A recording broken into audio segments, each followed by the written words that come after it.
Hi, everybody. Welcome to English Digest. I'm Tom. And I'm Leah. And today, Leah and myself are going to be talking about a Christmas tradition, which is kind of interesting because today happens to be Christmas Eve. Yay! Yay! Merry Christmas, everybody. Christmas. And, of course, tomorrow is the big day.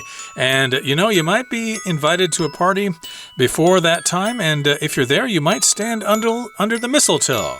You might just, and the reason why you would do that is because there is a belief that if you stand under mistletoe, which is normally hanging over a doorway or an entryway, then a person has to kiss another person. So it's a great opportunity to get a kiss from somebody you like. Has this ever happened to you? Have you ever stood under mistletoe or kissed somebody who was standing under mistletoe? But of course, my mom puts up mistletoe every Christmas. How about yourself? No, we never had that tradition, and I've only heard about it in books and in movies and stuff like that, so I've never actually experienced this myself before, but maybe some of you have, and if you haven't, today we're going to find out all about it. So let's get to it, everybody. Let's listen to the entire contents of our lesson now, one time.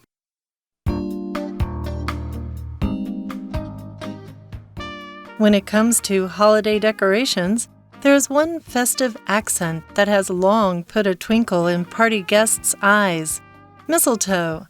Kissing under this leafy herb is a well-known Christmas custom, but where does the practice come from?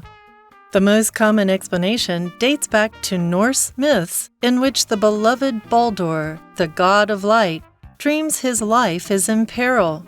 In hopes of protecting him, Baldur's mother, Frigg, the goddess of love, asks each living thing not to harm him. However, she overlooks just one plant, mistletoe. Realizing her error, the god Loki uses the herb to craft an arrow that kills the otherwise invulnerable Baldur. Luckily, the gods are able to bring Baldur back to life. And this inspires Frigg to associate the plant with love and kiss all who pass beneath it. By the 1900s, this custom had evolved to become linked to Christmas. A man was permitted to steal a kiss underneath the mistletoe with little chance of rejection, as refusing the advances was thought to bring a woman bad luck. Nowadays, the practice is so widespread that it's portrayed in films, with both men and women utilizing it for romance.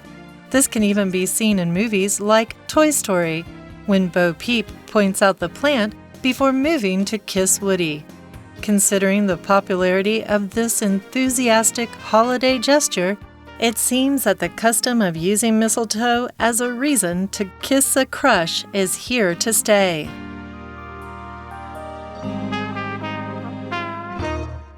Okay, everybody, it's time for us to explain the contents of today's lesson.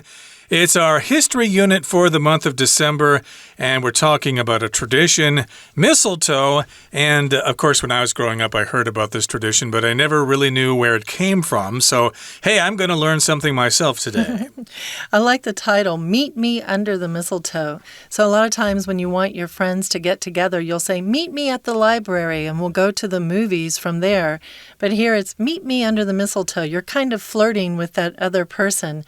And the reason why you want them to meet you there is that you want to give them a kiss. So our first sentence says, when it comes to holiday decorations, there is one festive accent that has long put a twinkle in party guests' eyes: mistletoe.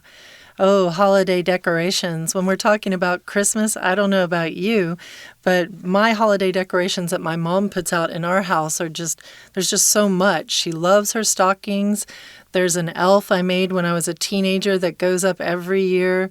You know, a lot of times your decorations in your house come from your family history, things you've done over the years. Decorations are just the ways you decorate your house, the things you put out to make something look festive or holiday-like. Yeah, the most common Christmas decoration would have to be the Christmas tree with the lights and the tinsel and the ornaments and the bulbs and stuff like that. All of those things go on the Christmas tree. They are considered Christmas decorations. Another one would be the wreath that you put on your door, W-R-E-A-T-H, wreath. That is a decoration for Christmas. But, of course, we're talking about one festive accent that has long put a twinkle in party guests' eyes, mistletoe. So this is an accent. It's not talking about the way someone talks. If they talk like they're from New York, they'll have this kind of accent. But in this particular case, it just means something added to something to make it extra special. It's just a little extra flavor. Something might already be beautiful, but you've got this little extra accent that makes it just that much more special. Thus, a twinkle in party guests' eyes. When I think of a twinkle in the eyes, I think of the story of Christmas where you see a twinkle in Santa Claus's eye as he puts his finger to his nose and goes up the chimney on Christmas Eve. A twinkle in your eyes happens when you're a little bit happy or excited or in a great mood. So a party would be a great place for you to have a twinkle in your eye. You've got a little bit of alcohol maybe or don't need to have, and you're just kind of giggling and happy. You've got a twinkle in your eye. You're having fun indeed, and kissing under this leafy herb is a well-known Christmas custom, but where does the practice come from? Now, here we've got the word herb. Some people pronounce this as herb. I think I tend to say herb myself. Is that how you say it? Yes, I'm an herb girl. A lot of times if you're British, if you have a British accent, you'll say herb. Right, and herb for Americans is just some kind of plant that has special qualities. It can be made into spices and things like that, or it can be used in traditional medicine, things like that. So mistletoe is considered an herb, and it is a well-known Christmas custom, rather kissing under mistletoe. But yeah, where does this practice come from? How did it all get started? This is something we might ask when we're trying to find the background of something. And here it's kissing under the mistletoe that we want to discover the history of. The most common explanation dates back to Norse myths in which the beloved Baldur, the god of light, dreams his life is in peril.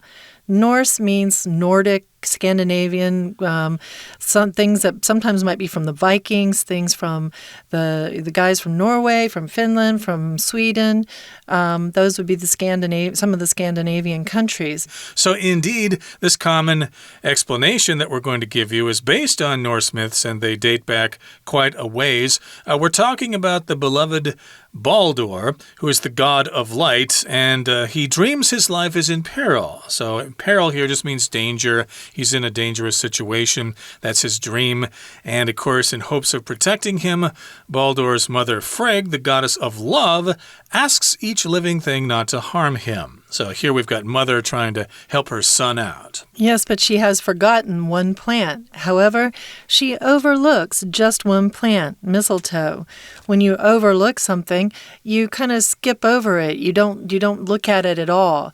So you might overlook someone's flaws, or you might overlook the problems someone has in their personality and just fall in love with them because you think they're 100% wonderful once you have overlooked the little things. Exactly. So she didn't see this thing. She forgot to take it into consideration. She overlooked the mistletoe. She got everything else, but not the mistletoe. And realizing her error, realizing her mistake, the god Loki uses the herb to craft an arrow that kills the otherwise invulnerable Baldur. Okay, so we've got this mischievous god Loki, and he realized that she made this mistake, so he was going to take advantage of this. Ha ha ha, now's my chance. So yes, indeed, he takes the herb there, and he crafts an arrow that kills Baldur. Okay, so if you craft something, that means you create something, especially if it's something really cool. You might know Loki, too, from the Marvel movies that are out there. Tom Hiddleston normally plays him. And our Baldur character was otherwise invulnerable. That means that other than this particular special plant that was able to kill him, he would have been impossible to kill. He would not be vulnerable in any way. Luckily, the gods are able to bring Baldur back to life, and this inspires Frigg to associate the plant with love and kiss all who pass beneath it. So bringing somebody back to life is not something you normally are able to do unless they haven't probably fully passed away. It's definitely not something you could do 2 or 3 days after someone's passed away. This would be something where their heart stops and you manage to get their heart beating again. So you bring them back to life. You bring them back from having died back to life. And with this particular case, they were able to bring Baldur back to life. Now we're dealing with mythology, so we've got the stories of gods and goddesses. And of course, in that situation, nothing is as simple as it is in our day-to-day life of humans. It's not as boring. So you could probably bring just anybody back to life whenever you wanted to. Yeah, if you've got the power. So, of course, Loki did shoot Baldur with this arrow that he crafted. It killed him. But remember, Baldur was the god of light. And when that happened, of course, if he was dead, there would be no light around. And these other gods would think, hey, we can't have that. We've got to have the god of light here. So they brought him back to life. And then the mother, of course, Frigg, was very grateful for that. So she associated the plant with love. And, of course, she will kiss anybody who passes beneath it. So, again, that's the result of this murder, I guess. Loki killed Baldur, but he was brought back to life. And Frigg thought, even though that plant actually killed my son, I still associate that plant with love. I kind of think of those things together. Mistletoe and love, they are related. And that brings us to the midpoint in our lesson for today. It's time now to take a break, but please stay tuned. We'll be right back. 听众朋友大家好，我是安娜。因为明天就是圣诞节啦，今天就是圣诞夜啊，我们搭配这个节庆呢来谈一谈节庆装饰当中啊，尤其是耶诞节有一种很特别的叶子尖尖绿绿的，然后还有红色果实的，这个叫做槲寄生 mistletoe。 这个东西这个植物呢，它其实后面带了一个习俗。那么习俗由何而来呢？什么习俗啊？其实在槲寄生下亲吻，这是一个圣诞节的习俗哦。或许我们在台湾这个习俗是比较不常见啦，不过我们今天要来探讨一下，可文章出成克漏字啊，所以我们从头到尾来看一下如何来选出正确的答案。不过当然呢，在第一段的第一句当中，虽然没有挖空格，可是有2个很重要的关键。因为前面一开始的 when it comes to something， 特别注意 to 介系词，就是当我们要谈一个议题或主题的时候常会用的一个片语。When it comes to something， 当我们提到什么什么的时候，当我们提到节庆装饰的时候啊，有一个节日的特征，长久以来就可以让 party 的宾客眼睛为之一亮，就是 mistletoe。 好，逗点之后出现了一个限定用法的关系子句，先行词是 one festive accent。 那么关系子句从 that 一直到后面句尾的地方，带的当然就是代替前面这个所谓的这个 festive accent， 它到底是什么呢？就是冒号 mistletoe。 槲寄生因为我们刚刚说过有一个特别的习俗，所以这个 practice 特别注意第2句有一个 practice 不只有练习的意思哦，而有大家都这么做的事情，那就叫做习俗。所以这习俗到底是如何而来的呢？其实啊，这个习俗呢有不同的一些说明解释。那么最普遍的一种解释就追溯到北欧神话。好，所以在第一个当中，如果是要针对这个 practice 来做解释或说明的话，根据文意，第一题选 C 的 explanation 是最恰当的。深受喜爱的光明之神 Baldur 他梦到啊自己生命处于危险当中。好，所以他的母亲呢就决定要保护他。那么根据上下文，因为第2句提到的是妈妈要保护他，妈妈求别的生物不要伤害他，所以一定是有这样子的目的跟希望。第2句根据上下文文意就会选 D in hopes of。 好，那么因为妈妈 Fridge 呢希望所有的生物都不要伤害他的儿子，可是他刚好有一个疏忽，他没有跟 mistletoe 提到这件事情，也就是 mistletoe 可能会让他的儿子 Baldur 死亡哦。因为他知道 Fridge 的错误，逗点 The god Loki 就用 mistletoe 来 craft 手工编制了一把剑。这把剑带了一个限定用法的关系子句，当然先行词就是 an arrow。that 到句尾可以左右括号，所以 that 修饰这个键，这个键如何呢？当然就把 invulnerable Balder 给杀了。invulnerable 就是没有弱点的，无懈可击的，所以第三格到底要选哪个字呢？其实 A 跟 B 的这个 wise 有表示方向的意思， C 跟 D 带进去文意是不通的，可是 B 的 likewise 就有同样方向嘛，同样的。那么 A 的 otherwise 则是另外一个方向，所以根据上下文 the 什么 invulnerable Balder 当然指的是相反的除此之外，也就是如果我们把 mistletoe 排除在外的话，是无懈可击的 Balder。好，所以第三格希望大家能了解 A 的这个概念。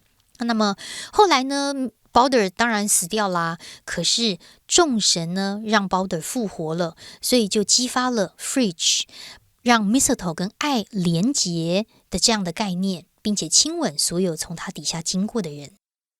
We're going to take a short break now, but please stay tuned. We'll be right back.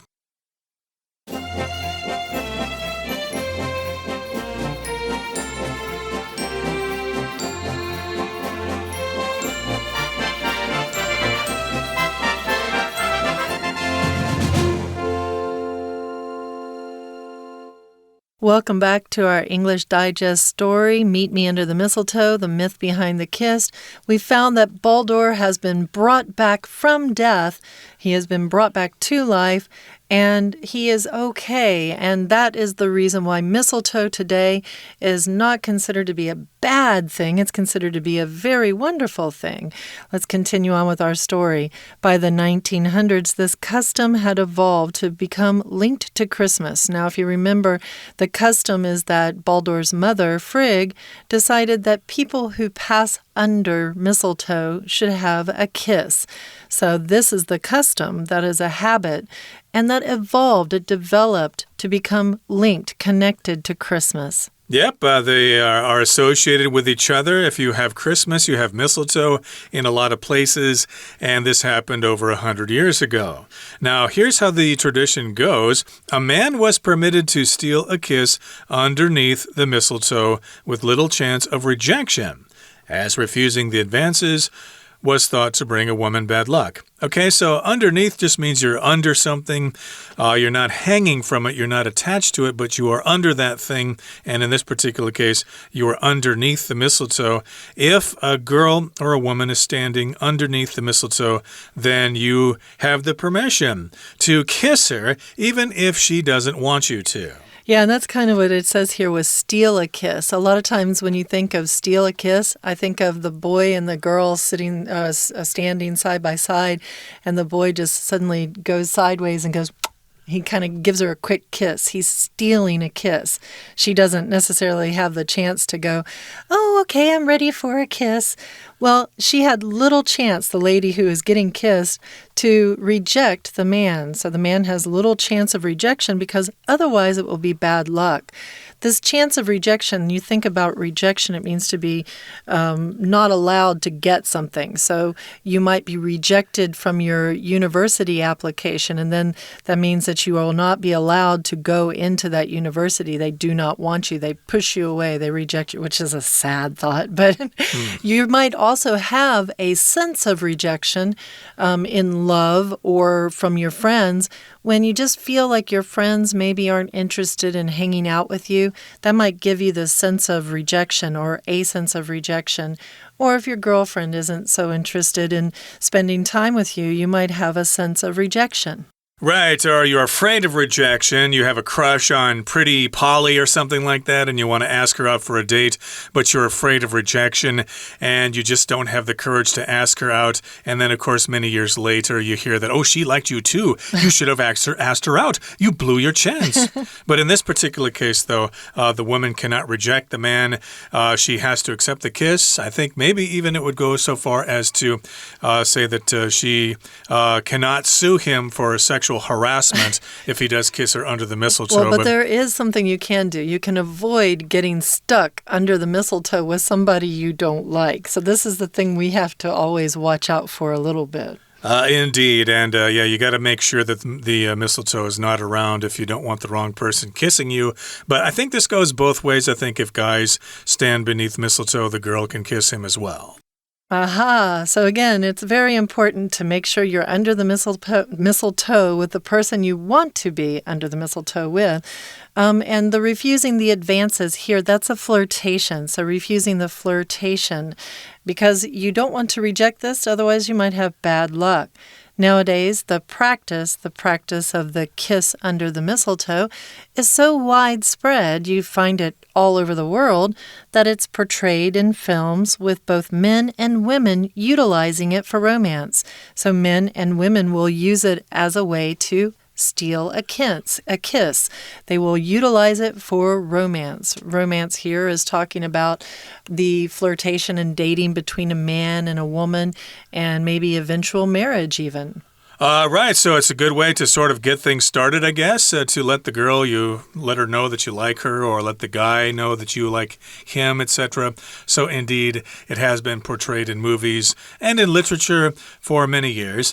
And let's give you an example here. This can even be seen in movies like Toy Story, when Bo Peep points out the plant before moving to kiss Woody. I do remember that scene, but I think there are 4 Toy Story movies now, and I can't remember which one that was in, whether it was the first one or the second one. I'm pretty sure it's either the first or the second one, but there is a scene where Bo Peep notices that Woody is underneath the mistletoe and she steals several kisses. She does indeed, and that's something that you might want to do if you get a chance to get under the mistletoe as well. Considering the popularity of this enthusiastic holiday gesture, it seems that the custom of using mistletoe as a reason to kiss a crush is here to stay. So thinking about the popularity of, thinking about how popular this is, kissing under the mistletoe, it is an enthusiastic holiday gesture. Enthusiastic means full of excitement or happiness or passion about something. You might be enthusiastic about your studies. You might be enthusiastic about your hobbies. You're enthusiastic about listening to music or playing sports or collecting posters and things such as this. Right, so of course people are enthusiastic about this. We could say they have great enthusiasm toward this particular holiday tradition or this holiday gesture. And of course, because of that, it seems that this custom is going to be around for a long time. So you're going to use this as a reason to kiss a crush. Now, here we've got the word crush here, and usually we use that to talk about the person that you're sweet on, the person that you're smitten with, the person that you really like, basically, the person you fancy, your crush. And we do have another phrase in English, to have a crush on somebody. For example, when I was in school, I had a crush on a girl named Dawn, but I was afraid of rejection, so I never asked her out, which is fine because I think her father was the coach of the college football team or something like that. So there's no way in heck that she was going to go out with me. So I suppose I saved myself some embarrassment there by not asking her out. She would have rejected me right away. I don't know about that.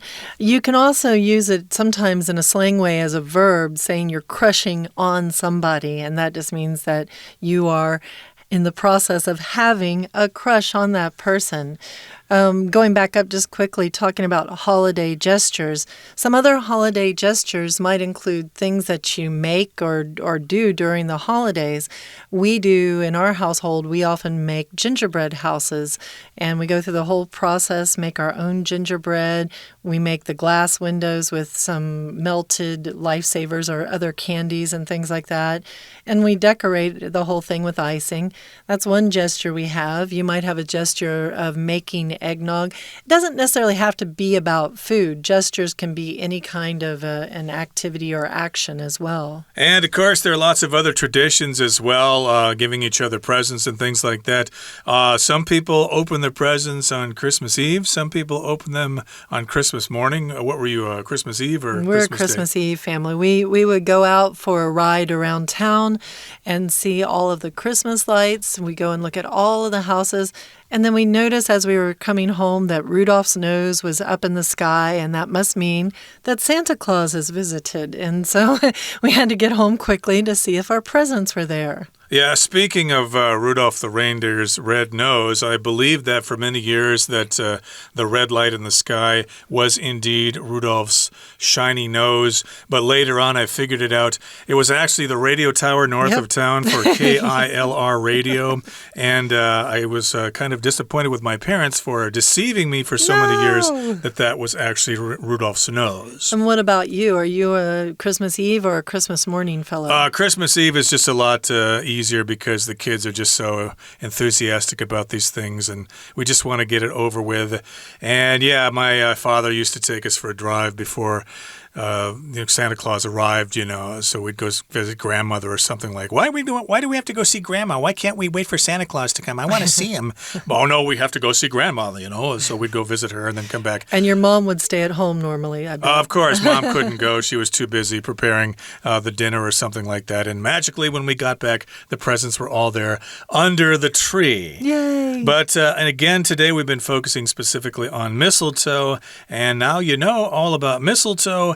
And watch out, girls, if you don't want the creep that you don't like to try to sneak a kiss on you. Be aware of mistletoe hanging from, I guess, a doorway or something at your Christmas party. Merry Christmas. Merry Christmas. Okay, that brings us to the end of our discussion for today. It's time now to listen to our Chinese teacher. 那么接下来我们就看啦，到了西元1900年代的时候，这个习俗就演变成跟元旦节有关了。因为当时有一个男子曾经被允许在 mistletoe 下索吻，而且几乎没有被拒绝的可能性哦。第四格前面有一个 with 附带的状况，后面的 chance 指的是 possibility 机会，没有被这个拒绝的可能性。那么我们看到第四格第四题呢，像 A 跟 D。只要看到 few 它其实都是搭配可数名词，只不过 A few 呢指的是几乎没有， D 的 a few 指的是 some 一些。那么 B 跟 C 都会修饰不可数名词，在文意上是几乎没办法被拒绝，所以第四格答案选 B。好，那么后面我们看到一下第五格很特别，因为句子当中除了有 so that 如此的以至于的句型，那么第五格这里要特别小心，逗点之后的 with 表示的是附带状况，附带的状况就是男生跟女生呢都会利用这种浪漫的情节。那么因为受到 with 它是一个介系词的关系，所以第五格不可能出现动作，男生跟女生都会利用，不需要被动，所以直接选 D utilizing。好，那么当然今年或许你也可以用 mistletoe 来索吻，不过也要考虑一下文化差异哦。以上是我们今天的内容，我是安娜，我们下次见。That's it for today, everybody. Thank you so much for joining us, and please join us again next time for another edition of our program. From all of us here from English Digest, I'm Tom. And I'm Leah. Merry Christmas. Ho, ho.